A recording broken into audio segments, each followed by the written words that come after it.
আলামিনকে নিরাকার সাব্যস্ত করেছি কোরআনের আয়াত দিয়ে। আল্লাহ নিরাকার সত্তা, মুখে বলছি নিরাকার সত্তা। সত্তা মানে কি? অস্তিত্ব। যার অস্তিত্ব আছে সে নিরাকার হয় কি করে? শব্দটাই ভুল, বলাটাই ভুল। আল্লাহ নিরাকার সত্তা বলা হচ্ছে, একদিকে নিরাকার একদিকে সত্তা। সত্তা মানে অস্তিত্ব, যার অস্তিত্ব আছে সে নিরাকার হলো কি করে? মানে কখন কোনটা বলছি আদতে কোনো খেয়ালই নেই।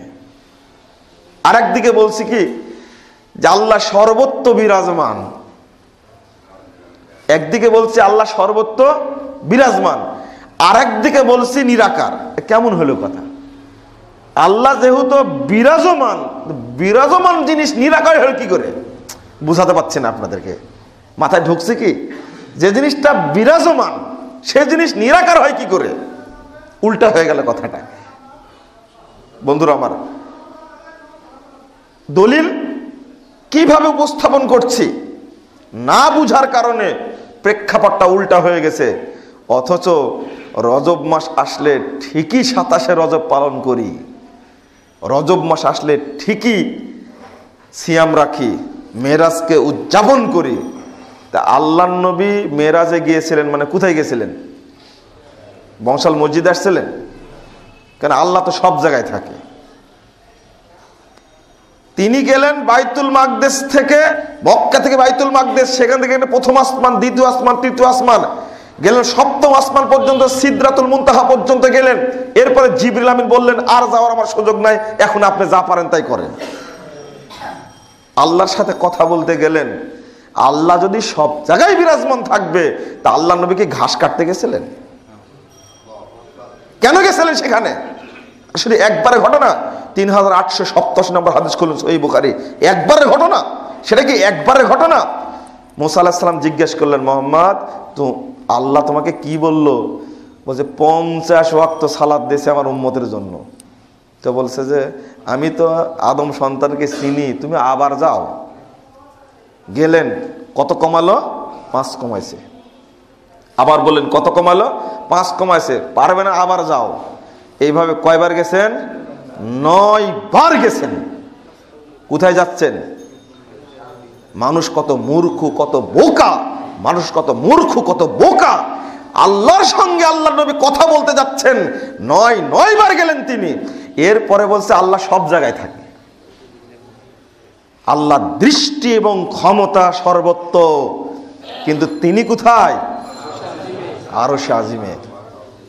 এই জিনিসটা যদি আপনারা না বুঝতে পারেন, মানুষ যদি না বুঝে, তাহলে 27শে রজবের গুরুত্ব থাকলো কি?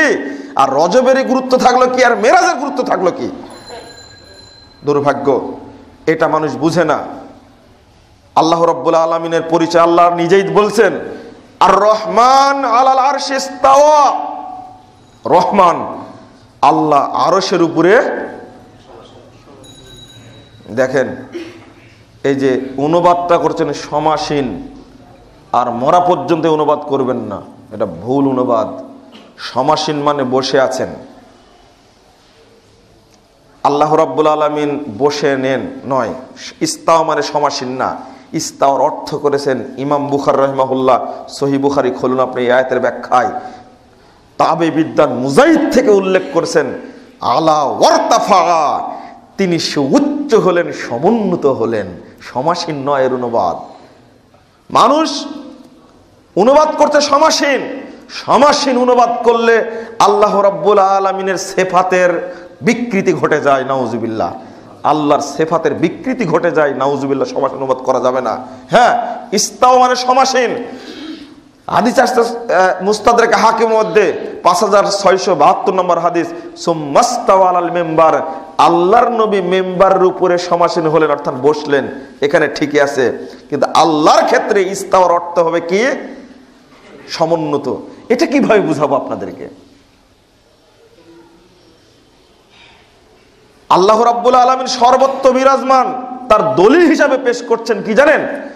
নাহনু আকরাবু ইলাইহি মিন হাবলিল ওয়ারিদ, আমি বান্দার শাহ রগের চেয়েও নিকটে অবস্থান করছে। আল্লাহ বলছেন আমি বান্দার শাহ রগের নিকটে চেয়েও নিকটে অবস্থান করছে, তাহলে তো আল্লাহ তো সব জায়গায় থাকেন, এটা ক্লিয়ার হয়ে গেল। অথচ এর অর্থটা কি? পরের আয়াতে বলা হচ্ছে ইয ইয়াতালাক্কাল মুতালাক্কিয়ানি আনিল ইয়ামিনি ওয়া আনিশ শিমালি কয়িদ। আল্লাহ বলে দিচ্ছেন শাহরগের নিকটে অবস্থান করছে কারা? আমার পক্ষ থেকে নিযুক্ত ডান এবং বাম কাঁধে দুজন ফেরেশতা আছেন। এর উদ্দেশ্য কি? ফেরেশতা। আল্লাহ অবস্থান করছেন মানে কি? আল্লাহর নিযুক্ত দুইজন ফেরেশতা অবস্থান করছেন। এটা না বুঝে বলে দিল এই আয়াতের অর্থ কি? আল্লাহ সর্বত্র বিরাজমান। ভুল ব্যাখ্যা হলো না? আল্লাহ তো পরের আয়াতে বলে দিচ্ছেন 16 এবং 17 নম্বর আয়াত সূরা কফ। আপনি আর একটা আয়াত খুলেন, সূরা কিয়ামা 18 এবং 19 নম্বর আয়াত। এটা বললে আশা করি স্পষ্ট বুঝবেন। আল্লাহ বলছেন ফাইদা করানাহু ফাত্তাবি কুরআনা, আমি যখন কোরআন তেলাওয়াত করব তখন আপনি শুধু তেলাওয়াতের অনুসরণ করুন। সুম্মা ইন্না আলাইনা বায়ানা, অতঃপর এর ব্যাখ্যা আমি বলে দেব। কে বলছেন? আল্লাহ। আচ্ছা বলেন তো, আল্লাহ কি কখনো আল্লাহর নবীর সাথে সামনে কোরআন তেলাওয়াত করেছেন? কে করেছেন? জিবরিল। জিবরিল করেছেন। কিন্তু আল্লাহ বলেছেন ফাইদা করানাহু ফাত্তাবি কুরআনা। এই আয়াত দ্বারা স্পষ্ট বোঝা যাচ্ছে যে আল্লাহ কর্তৃক মানে নিযুক্ত ফেরেশতা জিবরিল তার প্রতি কোরআন তেলাওয়াত করছেন বলে আল্লাহ বলছেন যে আমি যখন তেলাওয়াত করি তখন তুমি কেবল অনুসরণ করো। মানে এর উদ্দেশ্যটা কি? জিবরিল আলাইহিস সালাম। অথচ কেন আমি বলছি যে আল্লাহ শাহরগের নিকটেও অবস্থান করছেন, এর অর্থটা কি? এর অর্থটা হলো ফেরেশতারা অবস্থান করছেন, আল্লাহর নিযুক্ত, তাই তিনি বলছেন আমি অবস্থান করি। আরো কত দলিল আল্লাহ সর্বত্র বিরাজমান এইটা প্রমাণ করার জন্য আয়াতের এত অপব্যাখ্যা করা হচ্ছে, এত অপব্যাখ্যা করা হচ্ছে কল্পনা করা যায় না।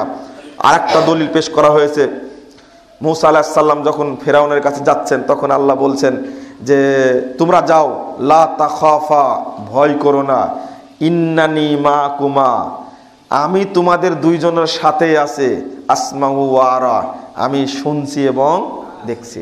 আচ্ছা বলেন এবার, আল্লাহ তাদের দুইজনের সাথে আছেন, তাহলে যত আল্লাহ তত আল্লাহ।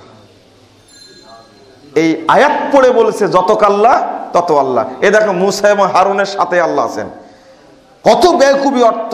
অথচ আল্লাহ পরের অর্থটা কি বললেন? পরে বললেন কি? আসমাউ আরা, আমি শুনছি এবং দেখছি। যদি আল্লাহ সাথেই থাকবেন পরে কেন বললেন শুনছি এবং দেখছি? এটা তো প্রমাণিত হয় আল্লাহ পাঠাচ্ছেন মূসা এবং হারুন আলাইহিস সালামকে ফেরাউনের কাছে এবং বলে দিচ্ছেন ভয় করো না, আমি তোমাদের সাথে আছি, আমি শুনছি এবং দেখছি। এটা স্পষ্ট আল্লাহ আরশে আজিমে, কিন্তু তার ক্ষমতা, তার দৃষ্টি হলো সর্বত্র। বোঝার পরেও বুঝে না, জানার পরেও জানে না। অর্থ করা হচ্ছে যত আল্লাহ তত আল্লাহ। তাহলে মুহাম্মদ সাল্লাল্লাহু আলাইহি সাল্লাম কেন গেলেন? কেন গেলেন উপরে? এটা একটা সাইড। প্রত্যেকটি ক্ষেত্রে অনুবাদ করা হচ্ছে বাংলাদেশের এই কোরআনের অনুবাদগুলি এবং ব্যাখ্যাগুলো পুরোটাই উল্টা করা হয়েছে। এই আয়াতগুলো অস্বীকার করা হচ্ছে যে আল্লাহ রাব্বুল আলামিনকে তারা আকার আছে আল্লাহর, এটা প্রমাণ করতে চান না।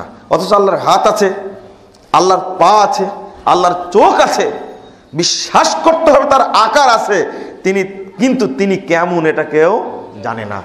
তার মতো কিছুই নেই, লাইসা কামিসলিহি শাইউন ওয়াস সামিউল বাসীর, তার মতো কিছুই নেই। তিনি সর্বশ্রোতা সর্বদ্রষ্টা, এটা আল্লাহ রাব্বুল আলামিন নিজেই বলছেন তার পরিচয়ে।